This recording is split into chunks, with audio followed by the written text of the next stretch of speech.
Йод сеткасы шынымен пайдалы ма? Бүгін көпшілік қолданатын йод сеткасы туралы талқылайтын боламыз. Йодты табанға, арқаға, кеудеге, мойынға немесе тізеге жағып жатады. Бірақ ең басты сұрақ, йод сеткасы шынымен емдейді ме?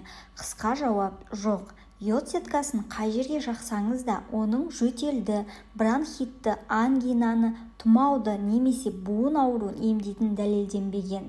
Неге адамдар оны сонша көп қолданады? Ал йодтың өзі қандай жағдайда пайдалы?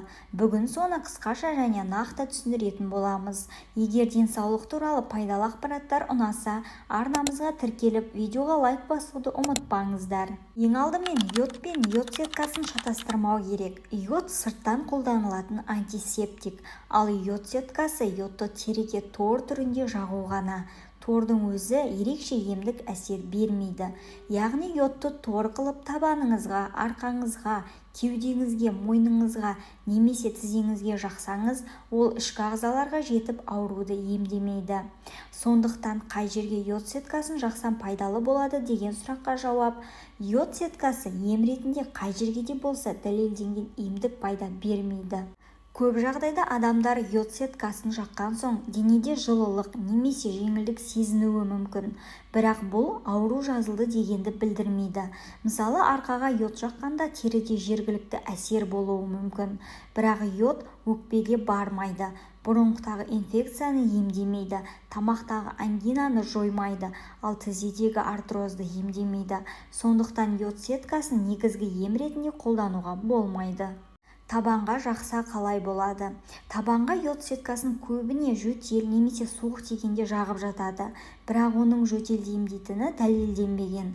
Йод табаннан өтіп өкпеге жетпейді. Сондықтан табанға жағу жөтелге арналған ем емес. Ал арқа мен кеудеге жақса ше? Арқа және кеудеге йод сеткасын көбіне бронхит пен жөтел кезінде жағады. Бірақ йод сеткасы бронхитті емдемейді, пневмонияны емдемейді, өкпедегі инфекцияны да жоймайды. Егер жөтел ұзаққа созылса немесе тыныс алуыңыз қиындаса, йод сеткасына сеніп жүре беруге әрине болмайды. Мойынға жақса ше? Тамақ ауырғанда мойынға йод сеткасын жағатындар өте көп. Бірақ сыртқы теріге жағылған йод тамақтың ішіндегі инфекцияға жетпейді. Сондықтан йод сеткасы ангинаны емдемейді, бадамша бездегі инфекцияны жоймайды, тамақ ауруының себебін жоймайды. Ал сонымен йод қай кезде пайдалы? Йодтың нақты қолданылуы теріге сырттан антисептик ретінде қолданылуымыз. Яғни, кейбір йод негізіндегі антисептиктер теріні өңдеу үшін пайдаланылады. Бірақ бұл үшін йодты міндетті түрде тор қылып жағудың қажеті жоқ. Міне, негізгі айырмашылық осы. Йодтың пайдасы бар, бірақ йод сеткасының ауруларды емдейтін дәлелденген әсері жоқ. Және кейбір кісілердің йодты тамаққа қосып жатқанын байқаймыз.